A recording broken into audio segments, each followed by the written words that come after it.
Faithful Captain Niner coming to you Wednesday, March 5th, 2025, with your Captain and Coffee morning report. So, a little bit more of a meatier show that I have than usual, but so let's go ahead and jump into it. So, we'll start off with Mr. BA making his first post on Instagram. And I think someone said, like, since the end of the season, but then also someone else said that it's the first post he's made in like a year. Or on Instagram, streamed the whole getting pulled over with his car thing on Instagram. So maybe I just misread something on that. Not 100% sure. And if someone can translate, if Yeen worth 100 or better than Madface in another city, I'm icy. Ian, I ain't got none tucked. Hashtag PS. I'm going to be honest with you. I don't have a mother fluffing clue what the hell he just says. I'm usually pretty good with this stuff, and I got nothing when it comes to this. I'm just rating it like I'm guessing if you're not worth a bunch of money, so much money, then you're not worth anything. I don't know. That's what I'm kind of getting out of it. I like I said, I don't know what that means. So if anybody wishes to translate for me, please do. I've also seen somewhere where apparently it's a rap lyric from somebody. Again, I listen to a whole lot of new rap, some old school '90s rap, and I'm good. But other than that, like I said, if it's a rap lyric, I have no idea who it is. I stop listening. I should say don't listen to rap, but give me some '90s rap, and then we can talk. But this, I got nothing. Um, but yeah, so let's go into some of the other issues with the Niners we've got. All right, so according to Adam Schefter, I think the 49ers in their particular financial situation are open to listening on just about anybody. Also, referring to the fact that a lot of people are talking about Ayuk they are open to him and that he is pretty much on the trade market right now. So if there's a team out there that is willing to take on the BA contract with him coming off torn ACL, I'm sure they would listen. Absolutely. But again, you would have to find a team willing to take on the player, the injury, and the contract. That's not a simple thing to do. Look, if there's no knee injury, then it's a simple deal. But because there's a knee injury, because he may miss the first half of next season, and there are questions of about when he'll be back, there are a whole lot of pending issues. This goes to the fact that some people are thinking that the Niners are strapped cash wise. Like I said, I don't understand that. I don't know any of the financials, obviously, the 49ers. But some people are wondering that at this point, Jed is just saying that, get rid of all these expensive guys. We're going cheap, and that's how we're going to move from now on. Uh, Take that as you will. I don't necessarily think that's completely true. But I do think that they are realizing that just tossing around money like this to every single person who wants money when it comes to their turn is not how you build a team. As I've said for a while with BA, like especially last night on the Niner Faithful Radio with me and TJ when we were talking, that I don't think necessarily if we got something for Ayuk, say we got a fifth or a sixth round draft pick for Ayuk next season, Ayuk may not be what's best for the 49ers for 2025. He may be better in 2026, but if they want to go ahead and line up and put all the cards on the table to try and win a Super Bowl next year at home, I don't know if BA is necessarily the best person uh, for the Niners this year, maybe next year. And the reason why is, just like Schefter had said right there, we don't know when exactly BA is going to be back. We don't know if he's going to be. Well, we know he's going to be back next year.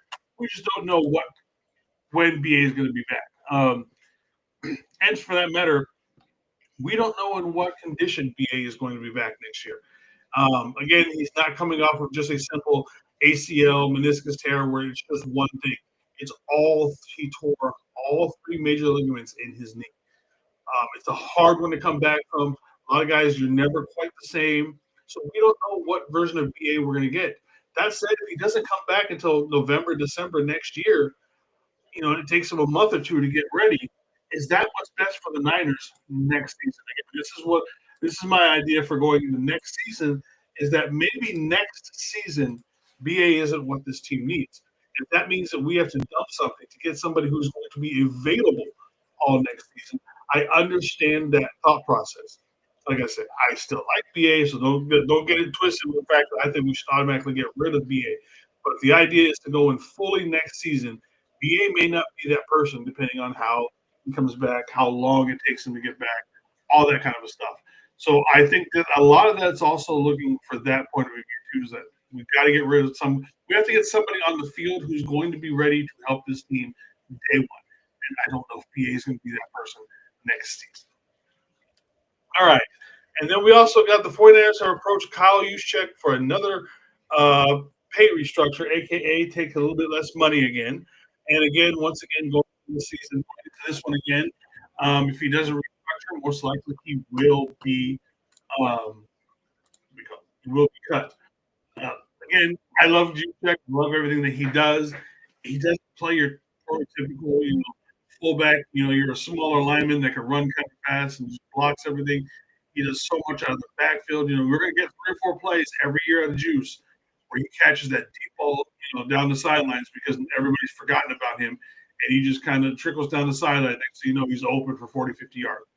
You're not going to get that from any fullbacks in the league. Actually, he might be the only one that can do it. But is that 4 or 5 plays worth it?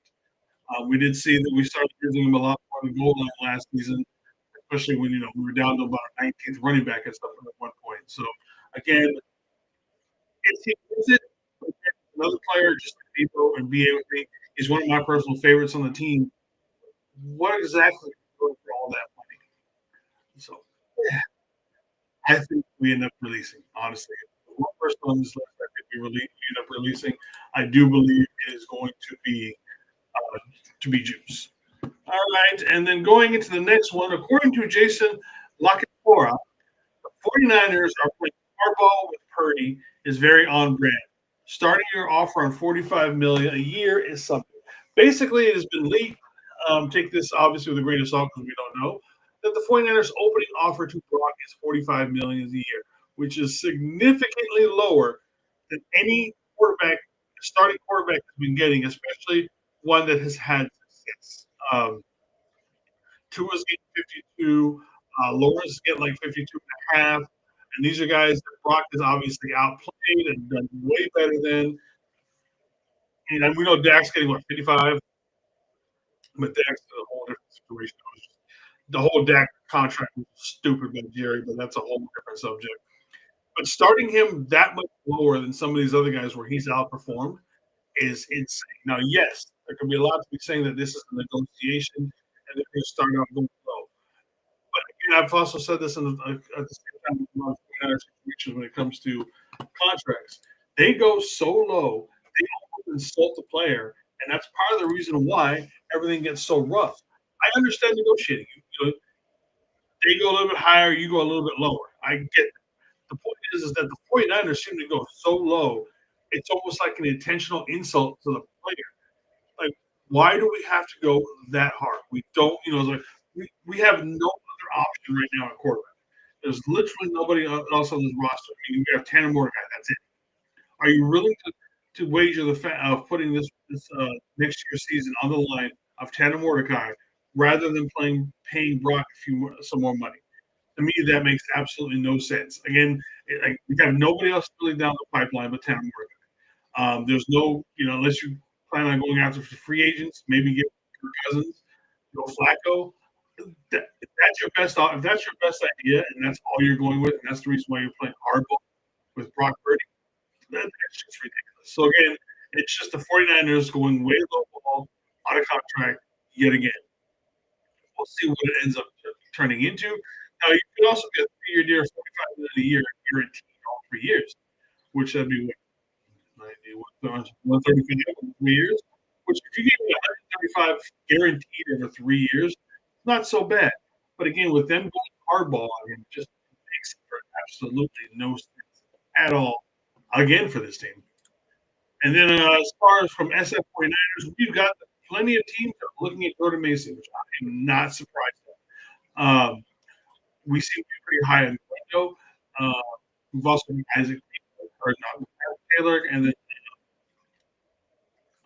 Israel Amakunda, I believe is how you pronounce his last name. Maybe we're higher on them too. Or in fact, the point is that Jordan Mason has the highest value of those guys. And at this point, after the season he had 6 weeks in, he was number 4. 4 in rushing in the league. He was up to like 10th week of the league, 10th week of the season. He was still one of the top 10 to 12 guys rushing the league. He was that good, and that's after CMC had come back and basically just supplanted him for a couple of games. And he hurt. But to be quite honest with you, I feel that Isaac Correndo, with what he brings to the table, is a much more natural successor to CMC than Jordan Mason is. Even though I would love to have the 1-2 combo, the whole Thunder and Lightning type thing with Jordan Mason, Isaac Correndo. But if we're looking for getting more draft picks this year, then it's definitely the best way to go is to trade Mason. It's a pretty good running back draft depth wise, so we can bring in another rookie. We'll see how it goes. So don't be surprised if Jordan Mason is a very different team next year. And last but not least, as usual, make sure you use the link in the description to buy your Go Fuel. The energy drink by Jerry Rice gets you 10% off when you use that link, and it puts some money in my pocket. Everybody is happy. I've had quite a few people go order, and I'm just wake up in the morning like, oh, this person ordered 3 or 4 cases of it. Kind of nice to see that money come back. But other than that, there's nothing else as far as I'm concerned and or Niner Faithful Radio today. Next time you'll be seeing us tomorrow morning. And then on Thursday, me and National 49er Media will probably be going live at some point discussing more than likely something other breaking news that happens now and then. And don't forget, ladies and gentlemen, we do have free agency starting Wednesday. The new year will start next Wednesday at 4 p.m. Pacific. And so that'll be the time when me and TJ go live next week. But until then, talk to you guys tomorrow morning. Coffee time. Lava. One love.